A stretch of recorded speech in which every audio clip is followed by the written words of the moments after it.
Ready? Did you hit record? Yeah, all right, cool. All right, y'all, welcome to another Tough Topic Tuesday with Team Intercultural.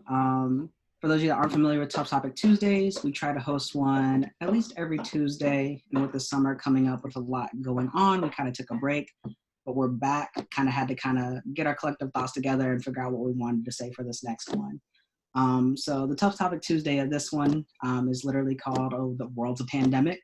And we're going to talk to a little bit about what that means, particularly for my panelists that I have here today. And I'm going to have them go ahead and introduce themselves. So Tamia, do you want to start? Sure. I am Tamia Jordan. My pronouns are she, her, and hers, and I am the Director of Intercultural Student Affairs. Hi, I'm Jelisa. My pronouns are she, her, and hers, and I am the multicultural specialist, which means that I work with both Emerson Counseling and Psychological Services and also intercultural student affairs. I'll go next. Chris Grand, Office of Student Success, Associate Director.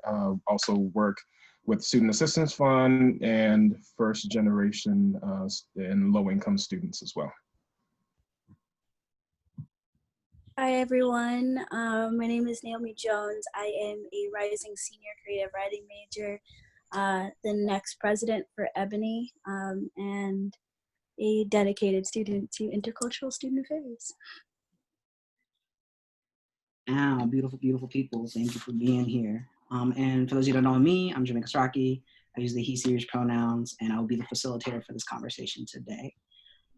So, world's a pandemic. It sounds a little bit loaded. Let's unpack it a little bit. Before we get that, let's ask the one question that you may have got inbox, you may not have got inbox, but some people just want to know, how are you all feeling? Feel free to process a little bit. If you already know what you want to say and you're ready, you can have at it. And feel free to only use one word if that's just what you need to do.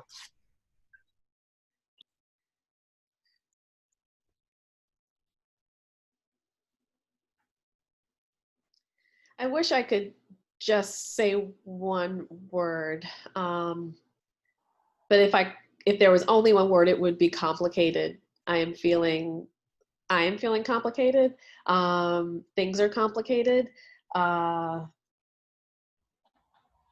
think it's the complication here is that we are living in this time where things are popping off left and right. And in terms of incidents of police brutality and against Black folks specifically.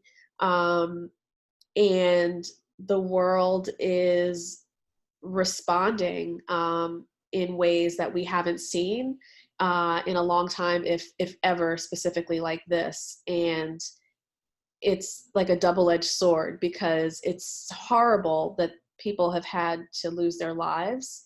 And then there's also this beauty in the solidarity that I'm seeing in the ways folks are coming together and, finding their power and their strength, and relying on each other in ways that we need to, but never really have before, and showing up for each other in ways that we need to, but we haven't before. So I am feeling complicated because of those two conflicting things. I would say that I'm feeling very unsettled, is the word that's coming to mind. And I think maybe that's all I'll say, because I think maybe more of what I'm thinking might come out as we talk more.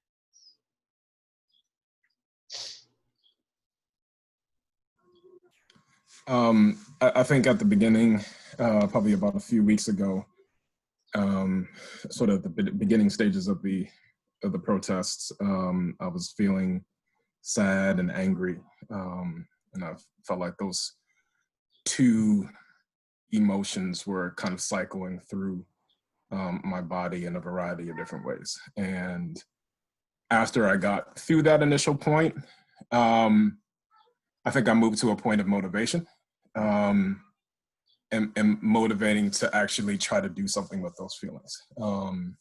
I live with my wife and my 3 daughters, and we've had to kind of think about these feelings and think about the things that we were seeing on the news and social media, in a variety of different ways, and ways that it relates to us as adults, and then us as adults with kids, and figuring out ways that how do we build up ourselves to make sure that we're dealing with this in a way that is responsible, and then how do we then teach our kids to about what they're seeing, and then also what to do with it. And so I've had to kind of move quickly through a lot of the emotions that I had in order to be a better father, but also a better Black father. And those were the kind of feelings and things that I've had to think about. Because as a person who would want to be out there protesting and be a vocal member of that community, I'm unable to, and figuring out ways to okay, without that, what are the other things that I can do? And so I think being motivated to do something with it has been sort of my overriding emotion, along with still some of the other stuff, but yeah. I think my main feeling is just like fatigue, I think, because it's not new, and the things that are happening to the people of my community is it hurts. And then I go back into my organizations, and I go back into business meetings, and the conversation is still not happening. And so I have this level of fatigue that I'm like, how many times do I have to tell you my life matters? How many times? I think for me, I'm just learning to really hone in on my feelings and kind of mesh through them. Whether that's spending more time with my family, getting to talk to my boyfriend, babysitting my niece, these things that bring me joy in order to bring back the light and life in me is what I am, where I'm at and how I feel at this moment. Just, yeah. No, but I mean, it's never easy to try and solidify all the feelings that are happening, right? And so thank you for even just being open about it, being open to say it, because honestly, you don't owe anybody your explanation of your feelings. But this platform, for those here, especially for those that will be watching this, really trying to center our Black voices and let them be known. So y'all watching, I hope y'all just listening as these worlds speak, okay? Because they need to be heard. I'm just letting that out right now. So thank you for that. I hear a lot of heaviness. I hear a lot of complications, and still trying to somehow find the joy and light in all the heavy, right? And that reminds me about a lot of people have been saying to me you can hold both, and it's difficult, but here's this balancing act, and here's the things that we continually do, right? Sometimes even without choice, to be quite honest. Oh, sorry about that. That's my food alarm. So with that, I kind of want to speak a little bit more in the sense that we recognize what's going on in the world with police brutality, Black lives being killed. But like you said, it's not new, right? So here's that fatigue, right? As well as having to protest a pandemic in a pandemic. So there's all that. What made you particularly want to come to this conversation and have it? That'll be the first part of this question. And the second part is, how do you find yourself approaching what you need during this time? So feel free to answer the first one, which is why come to this conversation? Why are you here? That's definitely important to acknowledge. And then 2, with all the heaviness, what are you trying, or what do you have found that you're doing to try and approach dealing in this heavy time?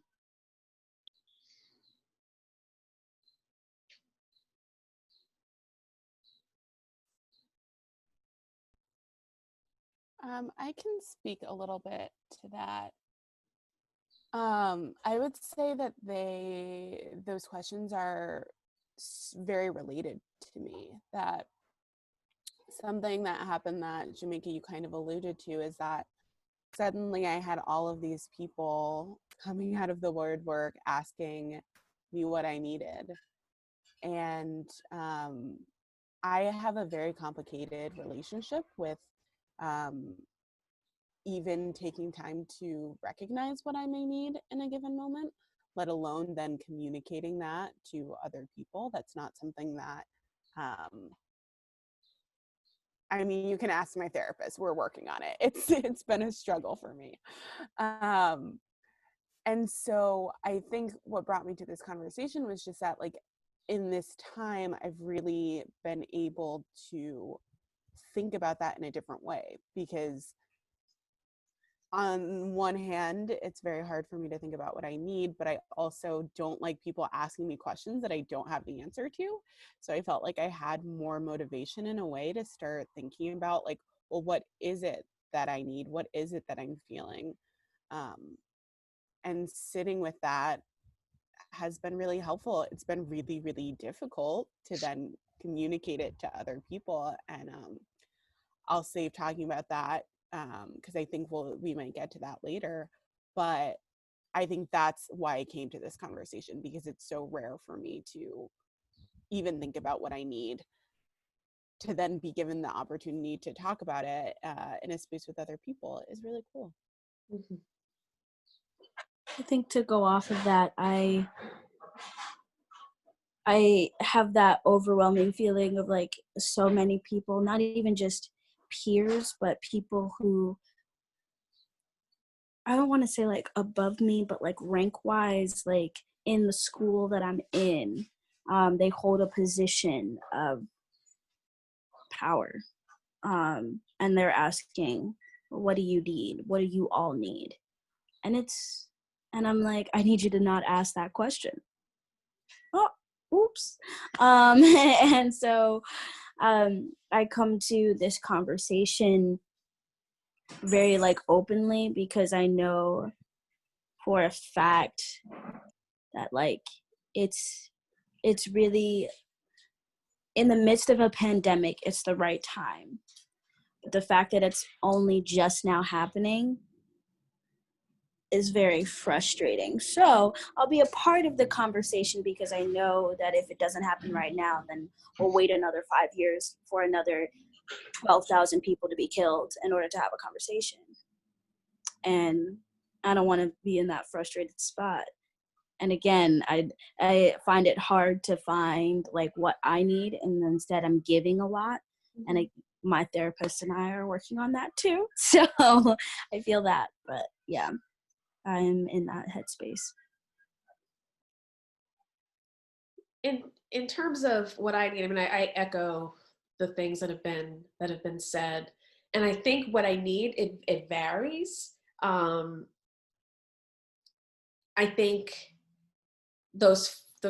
I think immediately following Ahmaud Arbery, his killing, his lynching, if you will,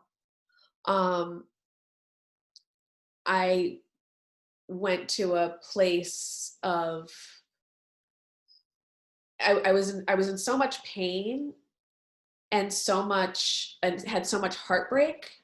And then as things kept happening, and of course, I can't even say things kept happening, because then we were alerted to something that had happened, earlier as well, in terms of Breonna Taylor.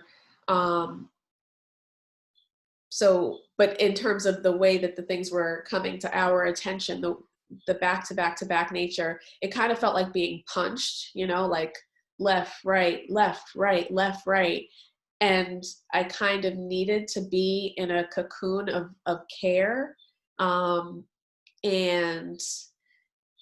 what that meant was not necessarily engaging with all of the folks, and I'll say particularly with all the white folks that were reaching out.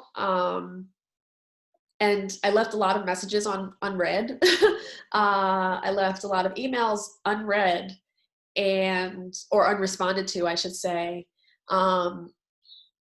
Even the folks who were in my life that I would want to respond to, I couldn't necessarily make that response right then. What I needed was to be in a cocoon of care and love, to love on and to be loved on by my people. And so I looked for opportunities, to do that. And in terms of wanting to be a part of this conversation, I think everyone is sort of looking for like this one answer. They want to make it really simple. Like, what do you need? Or if I do this, then I'm, the good white person doing XYZ the right way. And if I do this, I am doing XYZ the right way. And that's nuanced and complicated because we're four Black people who have different individual needs. But I feel like especially in these times, folks want to just relegate that to the most common denominator so they can feel like they can kind of do their part and check out and go back to their lives. My answer to that is no. Like, this stuff is painful and eats at us, and it's messy and it's gritty, and I'm not saying that just because I feel this way that you have to feel this way as well, but I'm just saying your confusion, like sit with that. Like, sit with that. That's the least you can do when we're having the experiences that we're having.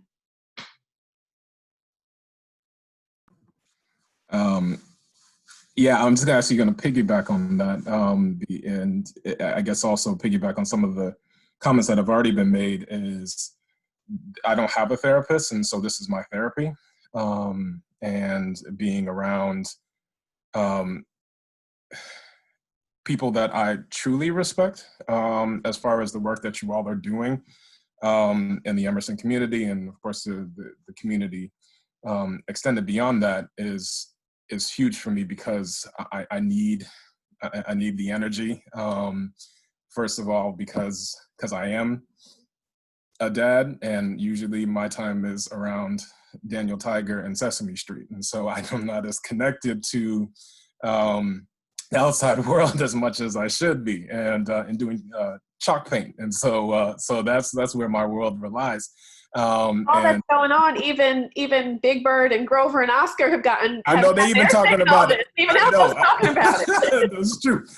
So yeah, no, we've and even with us, we've been doing like Black Lives Matter on our driveway, and so it's like, here, we're gonna do our project, and it's gonna mean something. And so, but yeah, but it's also nice to be around other adults, and so as far as being able to talk about this and get the stuff off my chest, and also kind of practice what I preach is in terms of the student that I work with, as far as talking things out, because a lot of times, your thoughts can be circular, and until you can get your thoughts out in a linear fashion, then new thoughts and new processing and can happen. And so this is just a way for me to be able to channel a lot of my feelings and get it out in a way that is healthy, and also to other people who will be able to speak to them and also speak life into me. Because I think, much like what you were saying to me, I think a lot of time you spend a lot of times emptying out your cup, and you need to be around other people who can fill it back up. And I think that's what I've been trying to do, is to be around people, places, and things that will fill me back up. Whereas, much like the people who are contacting you, I think a lot of times they don't realizing how much that's emptying you out. How much energy that takes, how much of yourself you're giving to that person who may or may not deserve it. And so that's where these kinds of conversations and other types of outlets where you can get refilled and realize how beautiful we are. I think that's what I've been focusing on. And yes, and how complicated we are. You know, if I ask my wife, it's like, what do you need? It changes from day to day. And that's just one person. And then if you talk about a nation, a world full of dark people, the things that we need transitions from day to day, from region to region. And it's unfair to minimize us to one question and at one particular time. And so this particular time is necessary because you get to hear a lot of the things that are associated with Blackness, which is good, and it's a good first step. But it's much like me asking what my wife needs at that moment and just doing that over and over again for the rest of her life for the next 50 years. That's unfair. And so those kinds of conversations are necessary, but it has to be more consistent. And you're going to make mistakes. And I think that's where white people sometimes don't understand. You're going to make mistakes. You're going to F up. Despite how you think you're the good one, you're going to do bad things as the good one. And it's okay to ask for forgiveness, say, I effed up, I messed up, what can we do? And then continue the process. And so it's a part of relationship building as a part of problem solving. And that's where the two have to meet. And so that's what I'm hoping that, is happening during this time. And that's why I'm glad these things are happening, so people can see the nuances that are associated with it. So thank you for Jamaica for creating this opportunity to be able to do that. Don't thank me. I don't need no thanks, y'all. I don't need no thanks. Shit. But the right one, no. I mean, let's speak to that. What keeps coming up is like, it's not so simple, right? And oftentimes I think we do live in this world where it's like, oh, we could fix it like this. We could put it, how do I fix it? Can I just put this Band-Aid on it? You don't got a Band-Aid gauze big enough. You ain't got nothing big enough to wrap this wound. You don't, okay? And so speaking to like the relationships and building those and messing up, but also acknowledging not only messing up, but actually finding ways to then change behavior, right? So I appreciate y'all continuing to share. I know that you continue to pour out, okay? And with that pouring out, I guess what I'm concerned for me, because you are my people, like I love y'all dearly. How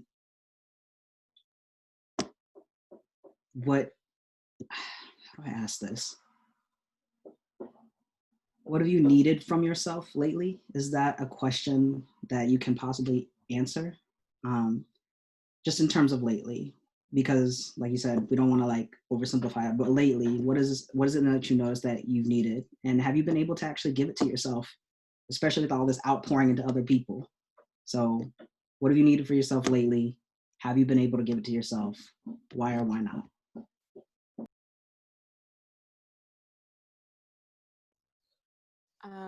I've needed time. Like I've needed so much time and so much space. And I think that because of where we are right now in terms of being in a pandemic, I actually have been able to get a lot of that. It has been so good for me personally to not have to, go into work and commute and see people who I maybe don't want to see. And so I feel like that has been a very unique opportunity for this time. And I would say that I also needed to give myself even more space. I needed to turn off my phone. I needed to just completely retreat for a while. And that has been hard to give to myself. And I really struggle to do it. I'm like, oh gosh, but what might happen if, but on the few occasions that I have, it's been really, really good. I've really needed to be with myself and a few trusted other people. Yeah. Yeah, what I've needed from myself is to give myself permission. So what's interesting is when the pandemic started, we started seeing all of these messages around how our humanity is not tied to our ability to produce, to productivity, right? And I thought I was internalizing that throughout the pandemic. And I certainly was on one respect. I think that I would forgive myself a little bit more for not getting XYZ done, recognizing that times were significantly challenging. But I was still doing a lot in hindsight. And the reason that I say in hindsight is because end of May, first week of June, I said this to Jamaica and Jelisa a few times, like I would get a simple email and my brain could not craft a response. It took me it would take hours to write a simple response. So what I ultimately needed for myself and needed to give myself was permission to not do that. But I also recognize that I, too, have internalized white supremacy, if you will. And I too have this idea of, even in the midst of chaos, like I still need to at least do the bare minimum. And the bare minimum might change depending on what's happening. And so I kept like trying to force myself into it. And then finally I stopped. Like and not because it was some like light bulb, but because I just couldn't. And so I focused on the conversations instead of on all of that stuff, So I called Naomi, we talked, we had our ebony conversation, our fusion conversation, and spent time with Narissa. Like I understand that building community is an aspect of my work, but I also, and on one level it's a valued aspect of my work, but still in the face of these everyday tasks that we have to do, if you're not getting them done despite the situation, are we still being evaluated by the same standards when we're dealing with the weight of the world, and so, and being held to the same timeline when we're dealing with the weight of the world. And I don't know, it was complicated. And it was honestly, at one point I was scared. I was like, is my brain just broken? I think I said that out loud. I was like, my brain is just broken. It's broken. It's since starting to come back together and I'm able to, do things again. But like, that's trauma. That's like real trauma when you go into that space. And so I think I needed to give myself, I wish I could have been better. Now that I'm kind of coming out of that, I can be more kind to the person that I was 2 weeks ago. But at the time, I couldn't be as kind.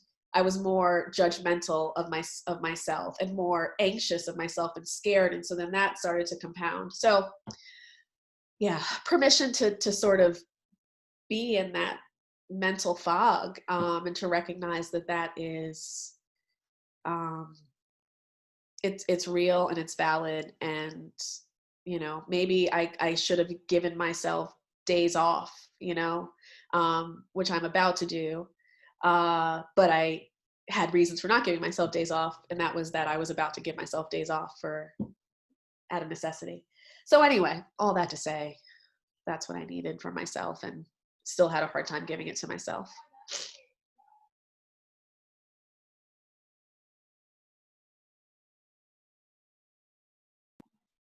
No, for sure. I mean, that's a lot. And I don't know, like, I'm always seeing you working anyways, Auntie. I'm getting like emails at like 9:52 in the evening. I'm like, go to bed. Go to bed. No, I'm gonna say it. I love you so much. And the permission to like be kind to yourself and to like, goddamn, just have a break to be able to breathe. Like, I'm glad that you're getting a break coming up, but even after this, hopefully remembering that you're more than worthy and still deserving of all the breaks. And unfortunately, I feel like it's you that has to give them to yourself because, as you said, how we're going to be evaluated in this system, even during times. But that's a whole nother different conversation. I think for me, I am really working at knowing when I need to like care for myself, because I've always been about how can I help you? How can I care for you? What can I do for you? And as Auntie would say, as Jam would say, Naomi, relax. You ain't got to do everything. And I've learned that like depending on other people, leaning on my like foundation is really, I feel like I'm about to, sorry. I feel like I'm about to cry. It's become like, I don't know, like a pattern for me to not care about myself and care about everybody else first.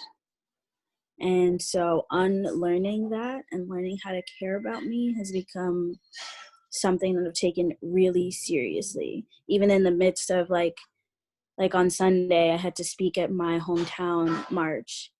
And that was brought back so much for me, to the point of like my foster brother never getting justice for his killing.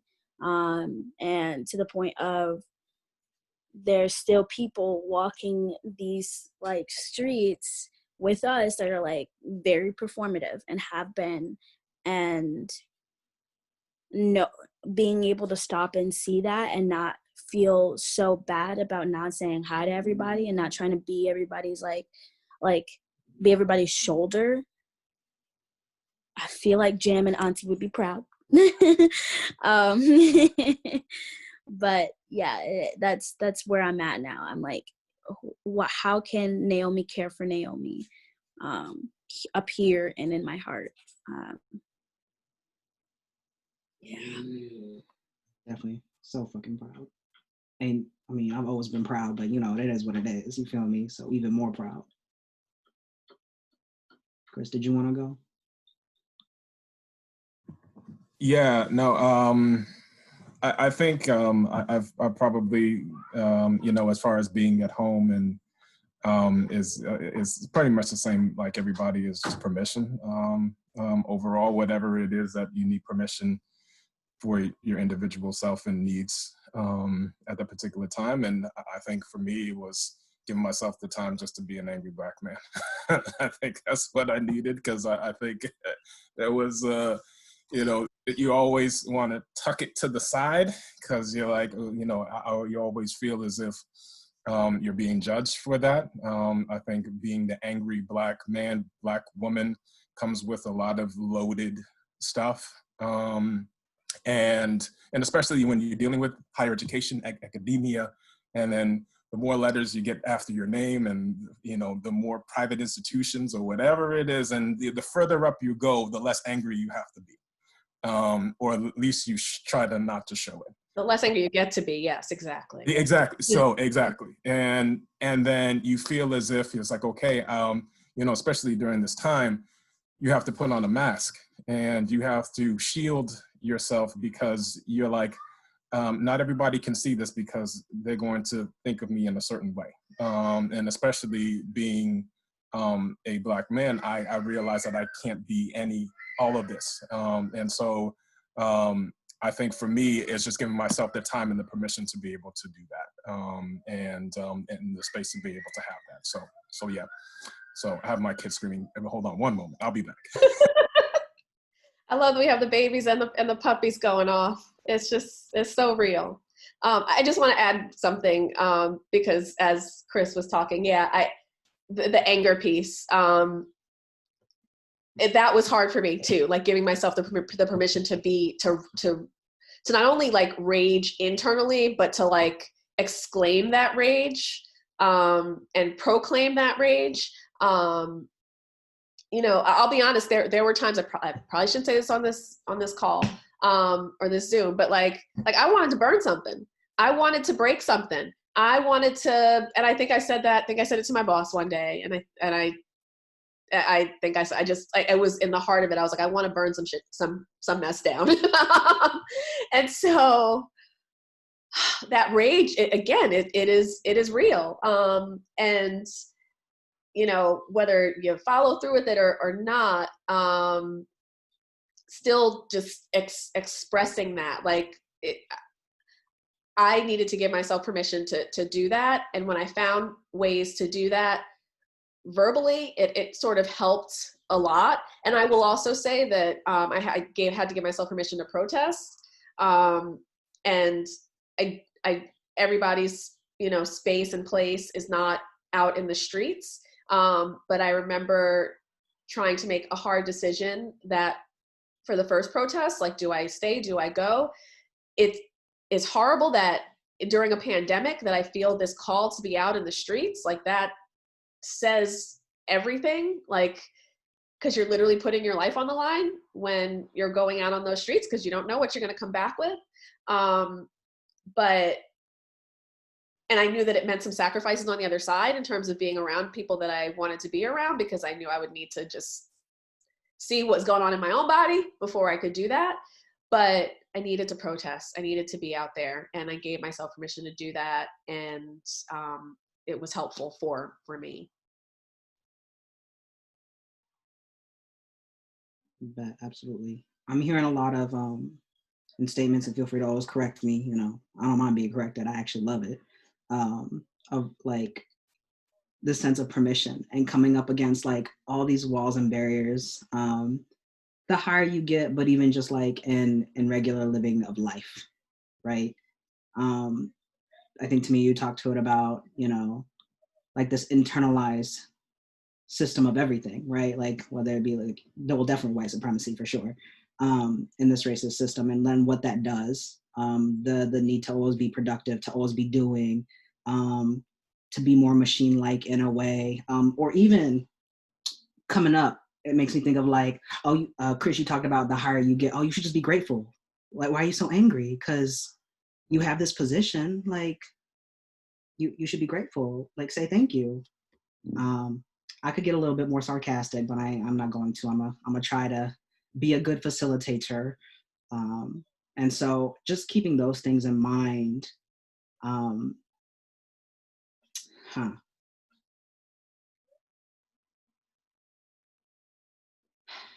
What is it that you would want to say, or what is it that you need from family, close friends? Because you also talked about support systems, other Black people, non-Black POC, white allies. Like, what is it that you need or desire from other folks, especially in like terms with like dealing with the weight, right? That is constantly there. Yeah, I think that's how I'll ask that. Does that make sense? Yeah, I've been thinking about that a lot. And I think I won't go so much into what I need from friends and family and from other Black people, because I feel like we've kind of touched on that. Like, honestly, I just needed to be in community with them. But when I've been thinking a lot about what I need from white people. And some of the answers have kind of surprised me. Like, I find what I need is like, I have this burning question that I have not technically yet asked anybody, but it's why now? Like, why? Because I almost feel like I'm being gaslit. Like, I just don't, in some ways I understand why now, but I'm also just like, I kind of need someone to tell me that they did not have the time or the inclination to care before now. And until I hear that, I'm just kind of like, why now? Like, why are we pretending? So I think I really need like some deep introspective work from the white people in my life. I need our institutions to actually have real meaningful conversations about how white supremacy is playing out in our organizations. And I need a plan about how we're gonna fix that. which is wild that I'm saying that, because it feels so like I do have this sense of like, do I have the right to ask for this? But that's what I need. And so at this point, when people have been asking what I need, I'm like, I need your money. I need reparations. I need deep, meaningful conversation. And I need to understand why this is the first time that we're actually getting momentum around this. So that's where I'm at. Yeah, to go off of that, I feel like what's interesting is Ebony is doing like a talk back, almost like we're doing a video log of students, basically the Black community that is on Emerson's campus, and we ask them that question and they tell us how they feel about that question, and they're kind of answering kind of like this. And so to go off of that, of what Ms. Jelisa has said, I'm at this spot where I am not looking for you to see and hear me anymore. I'm looking for you to take some action. And you don't necessarily, like, not everybody's role, as Ms. Muneen said, not everybody's role is going to be the same. And if our code has to change in order for everybody to get into their design, their divine design position, in order to inflict change, then let's do that. I'm kind of sick of like the backhanded, oh, your speech was so good. Oh, I can't wait to hear it. Oh, I see you, I hear you. Because I'm getting that a lot. And I'm like, you've seen and heard me. I'm not quiet. I've never been quiet. So you've seen and heard me this whole time. So let's stop pretending and let's put some action behind your words. And no, I'm not going to praise you for it either, because you're a little late, sis. That's where I'm at. Which might be harsh, but at this point, I don't really care. Not harsh. It's not. I want to piggyback. I mean, yes and yes. I want to piggyback on what Jelisa said, because that has been really sitting with me a lot. I want folks and institutions to do some truth telling, first to themselves and then to explain that. I want us, I want us to take time and to, if this is what it takes, to literally make lists. I am saying this, but I am doing this. Like, these are my hypocrisies. So you know how we keep having these celebrities that all of a sudden, like 4 years ago, a picture, or rather like 10 years ago, a picture of them in blackface shows up. So they have seen multiple times now with other people that these pictures have popped up. So let's come clean now, right? Like, well, let's just be like, okay, just so you know, my picture's out there too, right? You know, right, before I have to pull out the receipts for you. Just so you know, I said XYZ too, right? So that's one type of hypocrisy, but I feel like that's what I want folks to do. I want folks to say, like, you know, say that I value diversity in hiring, you know, but I'm only following through on that on certain levels within the institution. I want folks to say, and I'm sorry about that, and I'm going to do this differently next time. And this is what I'm going to do. I want, you know, institutions at like Emerson to say, you know, the more we build, the more we displace people of color from our immediate community. They can't afford to be here. We've done this historically. We've done this for years. This, you know, we are a part of this, and this is what we're going to do to remedy this.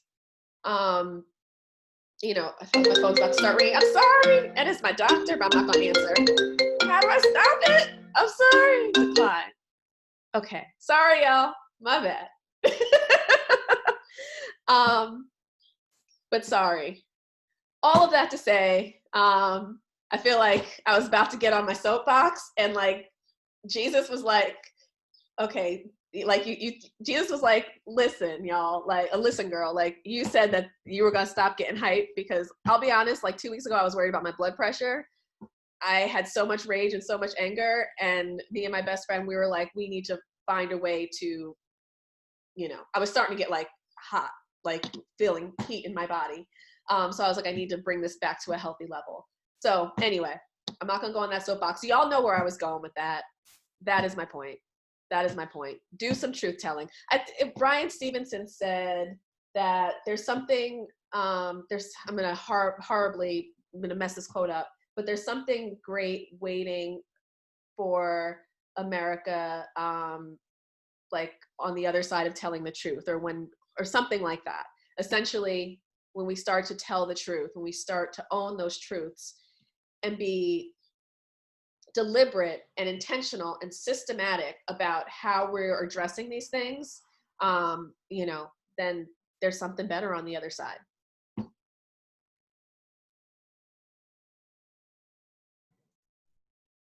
I feel like we should just end on that note, just because it was just so ridiculously dope. Again, everybody's been saying, you know, I want people to be genuine. I saw a great line from somebody on LinkedIn, and it said, "Are you in it for Black lives or Black likes?" And I was like, oh boy, here we go, because that's what I feel like. That's exactly the point. And because it's a marathon, this ain't a sprint. This is not, we're going, you know, put up a little, you know, black square up on our Instagram. We're not just gonna do hashtag BLM. This has been happening long before hashtags, homie. And this is gonna happen. In order for this thing to actually come to real fruition, it's going to take the same amount of time that it helped to build it in order to correct it, and even more so. So that's where I feel I need people to get a drink of water. I need people to tap into their IVs. I need people to stretch. I need people to go get their pasta tonight, because it's a marathon. This ain't just gonna be for the duration of when this is cool. You're gonna need to be in this when it's not cool. That's good. That's good. Yeah. And now we got receipts, because people have been posting on their Facebooks and this, that, and the other. And so when they go silent, and we go back to, what month is this? June 2020, and we're like, you were all blah blah blah when it was cute. Yeah. You were Instagramming at the starting line. Where you been at? so that, you know, when you got hot and sweaty, you know, you weren't Instagramming now. So yeah, that's where I want people. So let's take a snapshot of this moment, and we'll see where you at. Chris said, "Eat your pasta, drink your water." That's a good. I know. What is the hashtag for that? I need a hashtag. Hashtag carb load. Hashtag hydrate. Like. Anybody who loves to prepare for a marathon, the Boston Marathon, and all that other type of stuff, that's what you're gonna have to do emotionally, mentally, in order to get through this thing. This is not gonna be over easy, and I think that's where people need to recognize this. This has been many years in the making, many countries in the making. So this is not going to be just a regional online social hashtag thing. This has been brewing for a long time. So get ready. Bet. I mean, I don't got anything else to say. Y'all done said everything. I don't have anything else to facilitate. I'm gonna just let y'all voices be the end voices. You feel me? So I'm gonna close this out if that's okay with everybody. Everybody okay with that? All right. I mean, y'all heard it.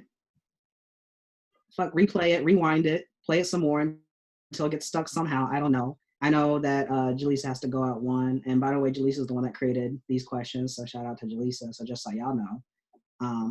I just wanted to facilitate and let y'all speak. So y'all spoke. We here. I love y'all. Anything else? Just a bunch of love. We'll put out our next resources as long as we post this video, and everybody will have that. So y'all heard it. I'm gonna just shut up. Everybody have a great day. I love you. Bye.